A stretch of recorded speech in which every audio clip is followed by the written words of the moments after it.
안녕하세요. 이혼 전문 변호사 아우름 법률사무소의 이상미 변호사입니다. 아내가 법원에 이혼 소송 또는 조정 신청을 했는데 그 사실 자체를 못 받아들이고 법원의 절차를 거부하는 남편들이 종종 있습니다.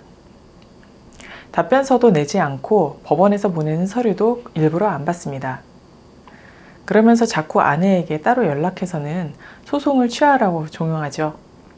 소를 취하하면 자기가 협의이혼 해주겠다면서요. 그런데 이런 사건들은 남편에게 협의이혼하자고 오래도록 또 여러 차례 말을 했는데도 못 들은 척하거나 협조를 거부해서 소송까지 오게 된 경우가 대부분입니다. 따라서 소송을 포기하면 협의이혼을 해준다는 남편의 말은 이전의 행동으로 봤을 때 이미 믿기 어려운 상황인 거죠.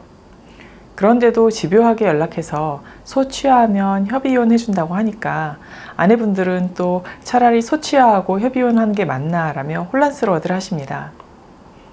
하지만 전혀 흔들리실 이유 없이 정답은 나와 있습니다. 이미 이혼 소송이 시작된 후에 배우자가 이혼에 협조하겠다라는 입장이라면 가정전공법은 바로 법원에 조정기일을 잡아달라고 요청해서 조정으로 이혼하는 방법입니다.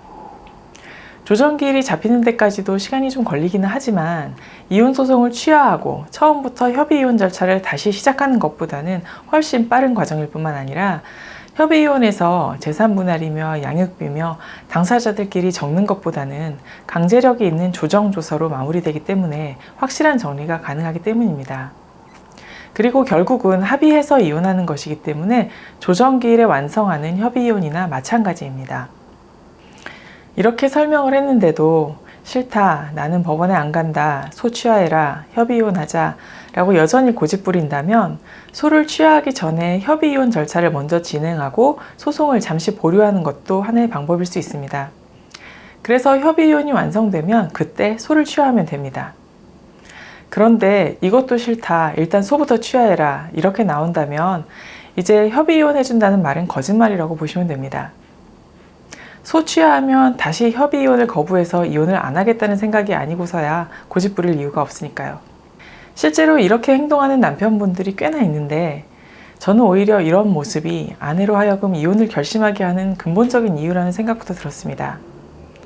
정말 이혼을 피하고 싶다면 진심으로 아내를 설득하려는 노력을 해야지 이혼 소송까지 당하고도 이렇게 순간만 모면하려는 태도라면 혼인 중에도 얼마나 아내의 말을 무시했을까 싶고요. 믿고 싶지만 믿으면 안 될 때도 정말 많죠.